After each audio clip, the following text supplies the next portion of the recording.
നിങ്ങൾക്ക് റിച്ച് ആവണോ, അല്ലെങ്കിൽ റിച്ച് ആവാനുള്ളൊരു പോസിബിളായൊരു വഴി നിങ്ങൾക്കറിയോ? നമ്മുടെ സമൂഹത്തിൽ 2 രീതിയിലുള്ള ആൾക്കാരുണ്ട് അല്ലേ? കയ്യിൽ നിറയെ പൈസയുള്ള ആളുകളുണ്ട്, ഇതുപോലെ തന്നെ കയ്യിൽ സമ്പാദ്യങ്ങളൊന്നും ഇല്ലാത്ത ആളുകളുണ്ട്.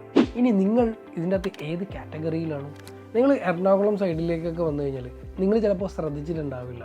HIG അവന്യൂ, LIG, ഇതിൻ്റെയൊക്കെ അർത്ഥം എന്താണെന്നറിയോ? High income group, low income group, അല്ലെങ്കിൽ MIG എന്ന് പറയും, മീഡിയം ഇൻകം ഗ്രൂപ്പ്. നിങ്ങൾക്ക് കിട്ടുന്ന ഇൻകത്തിൻ്റെ അടിസ്ഥാനത്തിലാണ് നിങ്ങളുടെ ലൈഫ് സ്റ്റൈൽ പോലും നിർവചിക്കപ്പെടുന്നത്.